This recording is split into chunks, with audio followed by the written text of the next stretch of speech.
So one of the reasons first that I make a point of saying that, and it's very easy to find out about me whenever you look me up, is when I mention that I'm an atheist, and you're absolutely right, especially in American polite society, you do not mention that.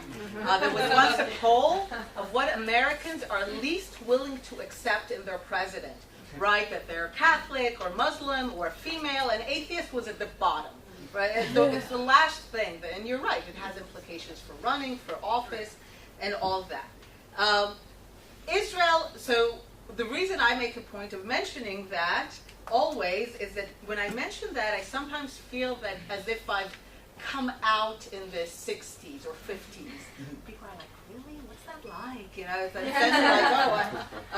it's still something that you come out with that. So I make a point of mentioning that.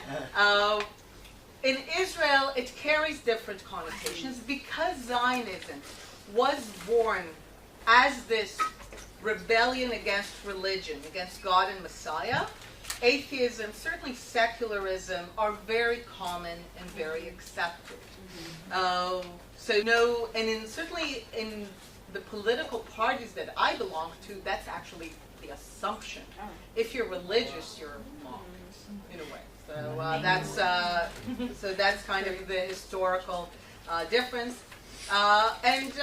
People, I speak at synagogues in America. I always mention that, even in a synagogue. And people ask me, what does it mean? And I say, look, it's really simple. My atheism basically said that it's not God who created man, but man who created God.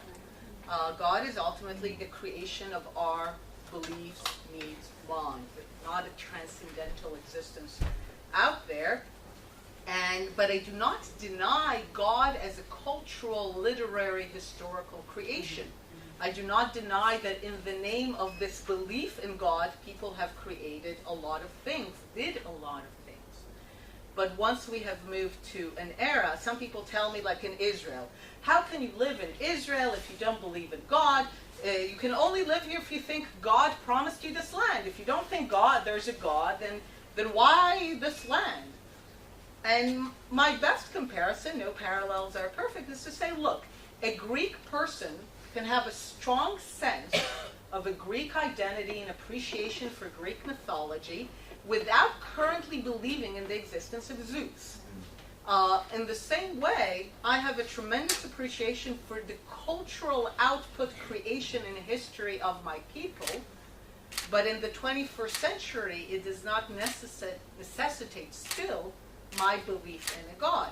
And the connection between the people of Judea and Judea, between the people of Israel and Israel, is a historical connection that was created by a people, the people who believed in God.